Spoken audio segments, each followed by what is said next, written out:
আসসালামু আলাইকুম এভরিওয়ান। আজকে চলে আসলাম মিলন ভাইকে নিয়ে চেরি ফল বাগানে, না সরি চেরি ফল গাছে, আমাদের প্রতিবেশীর গাছে চেরি ফল হওয়ার জন্য। আজকে ট্রাই করবো অরিজিনালি ফলটা গাছ থেকে বাইরে হাইতে কিরকম। এই যে চেরি ফল, এটা কিন্তু আরো কালার হবে নাকি মিলন ভাই? একবারে লালচে কালার হবে চেরি ফল। অনেক মিষ্টি। এই হচ্ছে মিলন ভাইয়ের হাতে চেরি ফল। এই এখানে আরেকটা গাছ আছে বিশাল বড়, এই গাছে কিন্তু একবারে পাতায় পাতায় চেরি ফল আছে। তারপরে আরো কিছু গাছ আছে ওই দিক দিয়ে। ইতালিতে অপ্রয়োজনীয় কোনো গাছ নাই, বেশিরভাগই ফলের গাছ। আর ওই চেরি ফলটা খাইতে কিন্তু অনেক মিষ্টি, বিশেষ করে বাংলাদেশে অনেক জায়গায় বিক্রি করে। এটা কিন্তু অরিজিনাল চেরি ফল না, এটা হচ্ছে অরিজিনাল চেরি ফল। দেখেন এখানে অনেকগুলো আছে।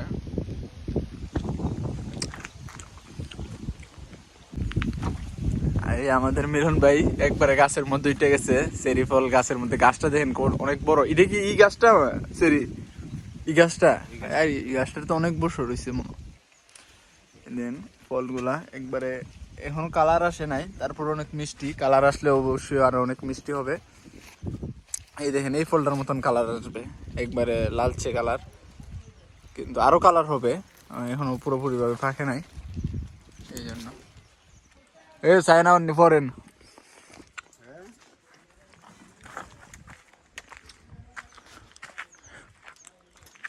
সাইন ফরেননি, জুতা লিয়ে উঠছেন মিয়া গাছের মধ্যে। মিলন ভাই কিন্তু একবারে গাছের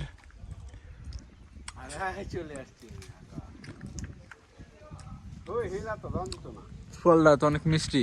ও ওই জায়গাতে অনেক লাল লাল ফল আছিল, পারতে পারবেন না। যাকে এখানে যেতে তো ইয়ে বেশি আগে না পড়লে দিলাম, আবার পড়লে মরতেন না, বেশি উষা না। এই ডালটা মরা ডাল।